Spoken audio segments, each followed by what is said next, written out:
Hello friends, welcome to my YouTube channel. Exercise 14.2 से question number 5 करेंगे। Factorise the following expressions. ये expressions जो आपको दे रखी है इन्हें आपको फैक्टराइज करना है। P square plus 6p plus 8। अब ये जो नंबर है ना, इसके अंदर आपका कोई भी फॉर्मूला नहीं लग रहा है। आप ध्यान से देखेंगे, पहले नंबर का तो स्क्वायर है, लेकिन जो लास्ट टर्म है ना, इसका स्क्वायर नहीं है।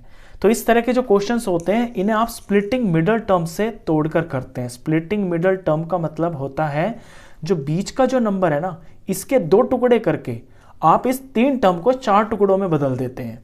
अब इसका तरीका और इसके जो स्टेप्स है वो आप पूरे ध्यान से देखना कि इस सवाल को कैसे किया जाता है। देखिए, सबसे पहला स्टेप, जो भी स्क्वायर वाला नंबर है आगे उसका जो कॉफिशिएंट है, यहां पे पी स्क्वायर का जो कॉफिशिएंट है वो 1 है, और जो लास्ट नंबर है जिसमें कोई वेरिएबल नहीं लगा हुआ है, जिसे हम कांस्टेंट बोलते हैं, वो 8 है। इन दोनों का हमको करना है प्रोडक्ट। ये पहला स्टेप है। यहां पे 1 है, यहां पे 8 है, तो 8 1 जार 8 हो गया। ये पहला स्टेप है। सेकंड स्टेप के अंदर ये जो 8 आया है इसके निकालने हैं प्राइम फैक्टर्स। तो इसके पीएफ निकाल लेते हैं। 2 से करेंगे 4 आएगा, 2 से करेंगे 2 आएगा, 2 से करेंगे 1 आएगा। प्राइम फैक्टर्स निकाल लिए। थर्ड स्टेप के अंदर आपको इन प्राइम फैक्टर में से ऐसे 2 नंबर निकालने हैं ताकि उनका प्रोडक्ट तो आ जाए यही जो आपको, जिसके आपके प्राइम फैक्टर्स हुए हैं, यानी 8 ही आ जाए, और उन्हीं दोनों नंबरों का जो सम है वो आ जाना चाहिए ये जो बीच में लिखा हुआ है, यानी कि 6। ऐसे 2 नंबर आपको यहां पे ढूंढने हैं। तो इसके लिए आपको यहां थोड़ा ध्यान लगाना पड़ेगा।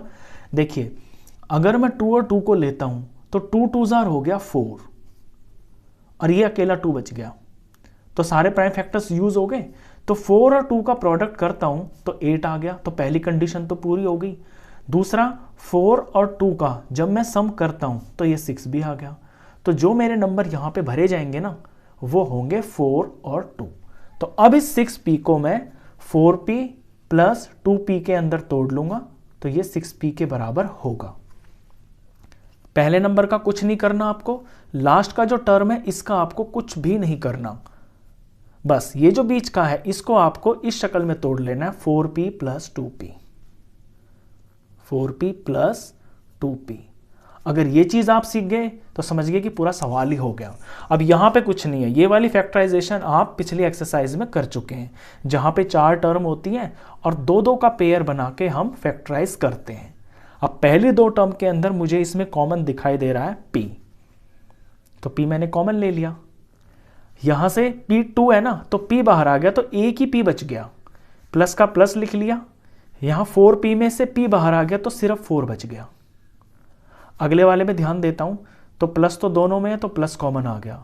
अब ये जो 2 है और ये जो 8 है, 2 1 जार 2 होता है और 2 4 जार 8 होता है, तो 2 तो दोनों में कॉमन है, तो 2 भी कॉमन आ गया। 2 से अलग और कुछ भी कॉमन नहीं है।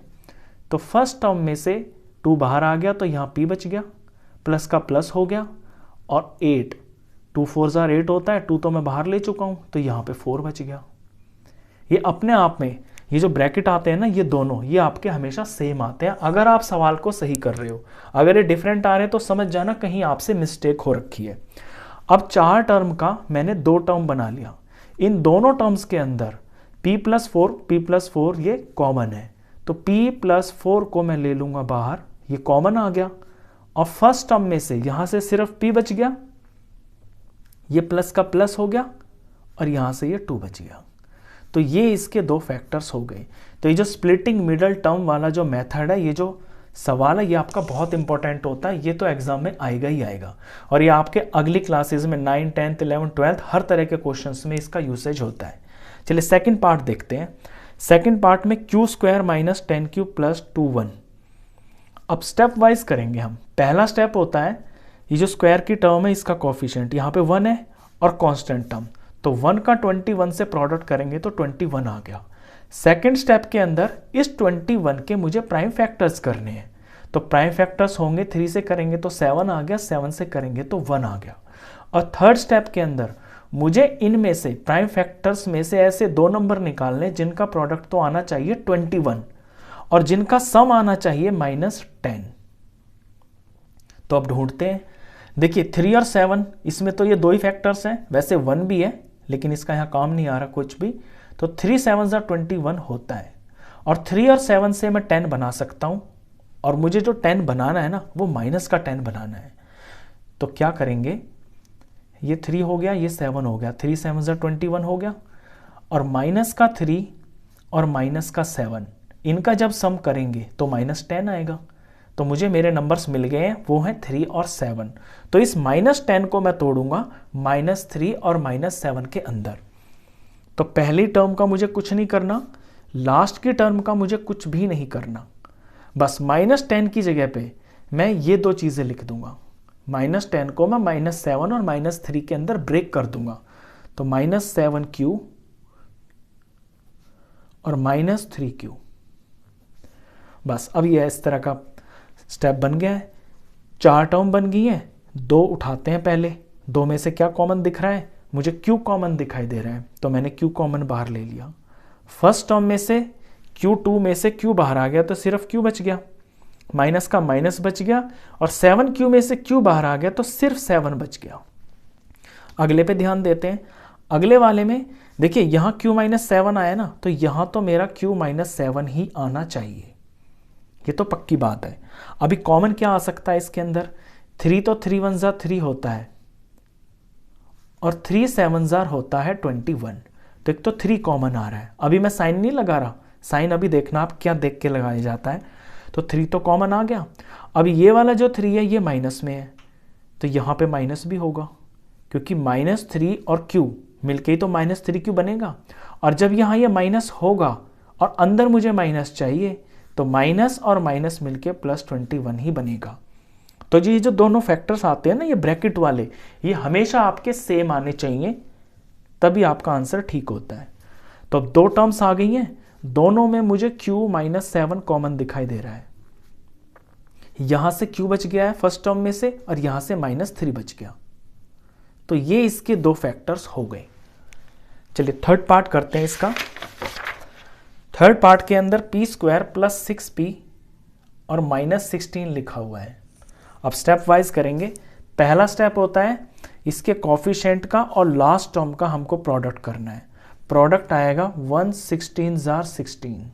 सेकेंड स्टेप इस 16 के प्राइम फैक्टर्स करने हैं। तो 2 से करेंगे तो 8 आया, 2 से किया तो 4 आया, 2 से किया तो 2 आया, और 2 से किया तो 1 आ गया। अब थर्ड स्टेप के अंदर मुझे ऐसे 2 नंबर लेने हैं ताकि प्रोडक्ट मेरा 16 ही आ जाए, और उन दोनों नंबरों का जो सम है वो आना चाहिए +6। तो ऐसे 2 नंबर यहां से उठाते हैं। तो देखिए अगर 2 2 जार 4 लेता हूं और यहां 2 2 जार 4 लेता हूं, तो 4 4 जार 16 तो आ जाएगा, लेकिन 4 और 4 को यूज करके मैं 6 कभी नहीं बना सकता। इसी तरह से दोबारा ट्राई करता हूं।